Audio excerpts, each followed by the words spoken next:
¿Un diablero? Está loco. No hay diableros. ¿Quiere usted decir que ya no hay, o que nunca hubo? En un tiempo sí hubo. Es cosa sabida de todos, pero la gente les tenía mucho miedo y los mató. ¿Quién los mató, don Genaro? Toda la gente de la tribu.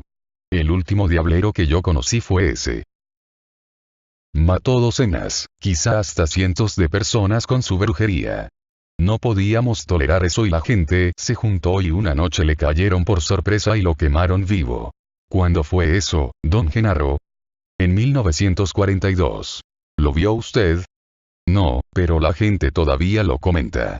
Dicen que no quedaron cenizas, aunque la estaca era de madera verde. Todo lo que quedó al final fue un gran charco de grasa. Aunque don Juan tildaba de diablero a su benefactor, nunca mencionó el sitio donde había adquirido su saber ni identificó a su maestro. De hecho, don Juan revelaba muy poco de su vida personal. Solo decía que nació en el suroeste en 1891, que había pasado casi toda su vida en México, que en 1900 su familia fue exiliada por el gobierno a la parte central del país, junto con miles de otros indios sonorenses, y que él vivió en el centro y el sur de México hasta 1940, así, como don Juan había viajado mucho, su conocimiento podía ser producto de múltiples influencias. Y aunque se consideraba indio de Sonora, yo no podía tener certeza para catalogar totalmente su saber en la cultura de los indios sonorenses. Pero no es mi intención determinar aquí su medio cultural preciso. En junio de 1961 inicié mi aprendizaje con don Juan. Anteriormente lo había visto en diversas ocasiones, pero siempre en calidad de observador antropológico. Durante esas primeras conversaciones, yo tomaba notas en forma encubierta. Luego, confiando en mi memoria, reconstruía toda la conversación. Pero cuando empecé a participar como aprendiz, tal método de tomar notas se dificultó mucho, pues nuestras conversaciones se referían a muchos temas diferentes. Entonces don Juan me permitió, aunque tras de vigorosa protesta, anotar abiertamente cuanto se dijera. También me habría gustado tomar fotos y hacer grabaciones, pero no quiso permitírmelo. Serví como aprendiz primero en Arizona y después en Sonora, porque don Juan se mudó a México durante el curso de mi preparación. El procedimiento que seguí fue verlo durante unos cuantos días cada determinado tiempo.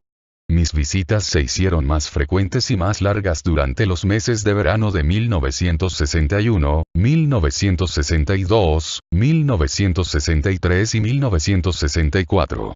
En retrospectiva, pienso que este método de conducir el aprendizaje impidió que la enseñanza fuera completa, porque retrasó la venida del compromiso pleno indispensable para convertirme en brujo.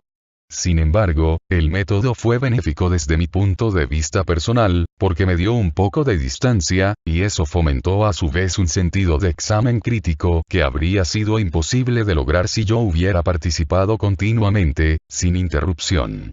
En septiembre de 1965 interrumpí voluntariamente el aprendizaje. Varios meses después de mi retirada, medité por primera vez en la idea de ordenar sistemáticamente mis notas de campo. Como los datos que había reunido eran bastante voluminosos e incluían mucha información miscelánea, empecé por tratar de establecer un sistema de clasificación. Dividí los datos en grupos de conceptos y procedimientos interrelacionados y dispuse tales grupos en orden jerárquico de importancia subjetiva, es decir, de acuerdo con el efecto que cada uno había tenido sobre mí. En esa forma llegué a la siguiente clasificación. Usos de plantas alucinógenas. Procedimientos y fórmulas empleados en la brujería. Adquisición y manipulación de objetos de poder. Usos de plantas medicinales. Canciones y leyendas. Reflexionando sobre los fenómenos experimentados, advertí que mi intento de clasificación no había producido sino un inventario de categorías. Cualquier intento de refinar mi plan no daría, por tanto, sino un inventario más complejo. Eso no era lo que yo deseaba. Durante los meses siguientes a mi abandono del aprendizaje, necesité comprender lo que había experimentado, y lo que había experimentado era la enseñanza de un sistema coherente de creencias por medio de un método pragmático y experimental. Desde la primera sesión en que participé, se me había hecho manifiesto que las enseñanzas de don Juan poseían cohesión interna. Una vez decidido definitivamente a comunicarme su saber, procedió a hacer sus explicaciones por pasos ordenados. Descubrir ese orden y comprenderlo resultó para mí una tarea en extremo difícil. Mi incapacidad de lograr una comprensión parece haber nacido del hecho de que, tras 4 años como aprendiz, seguía siendo un principiante. Resultaba claro que el conocimiento de Don Juan y su método de transmitirlo eran los de su benefactor. Así, mis dificultades para comprender sus enseñanzas debieron de ser análogas a las que él mismo experimentó. Don Juan aludía a nuestra similitud como principiantes en comentarios incidentales sobre la incapacidad de comprender a su maestro durante su propio aprendizaje. Tales observaciones me llevaron a creer que para cualquier principiante, indio o no, el conocimiento de la brujería se hacía incomprensible por las características extranjeras de los fenómenos que el aprendiz experimentaba.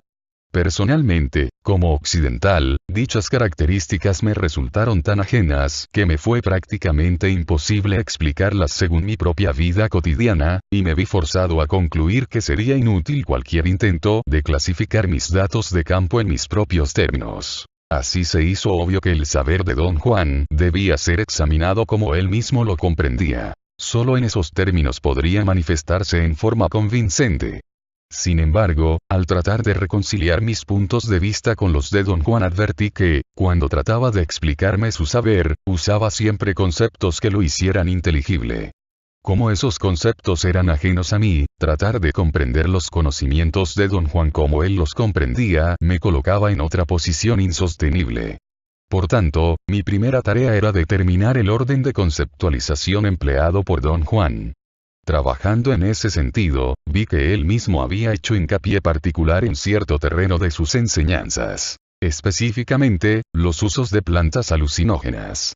Sobre la base de este descubrimiento, revisé mi propio esquema de categorías. Don Juan usó, por separado y en distintas ocasiones, 3 plantas alucinógenas: peyote, lopoporau y yansi, toloache, datura y noxiacin.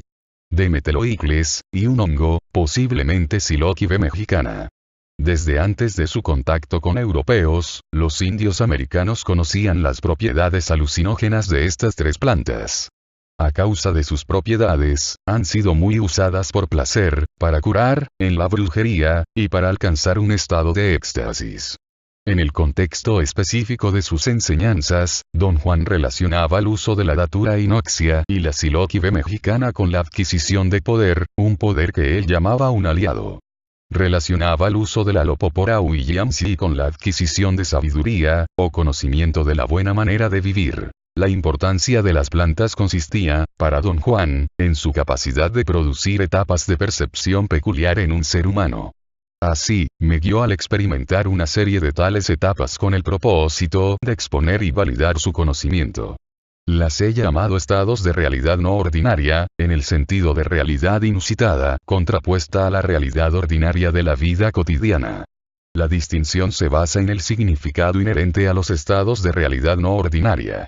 En el contexto del saber de Don Juan se consideraban reales, aunque su realidad se diferenciaba de la realidad ordinaria. Don Juan consideraba los estados de realidad no ordinaria como única forma de aprendizaje pragmático y único medio de adquirir el poder. Daba la impresión de que otras partes de sus enseñanzas eran incidentales a la adquisición de poder. Este punto de vista permeaba la actitud de Don Juan hacia todo lo que no estaba conectado directamente con los estados de realidad no ordinaria.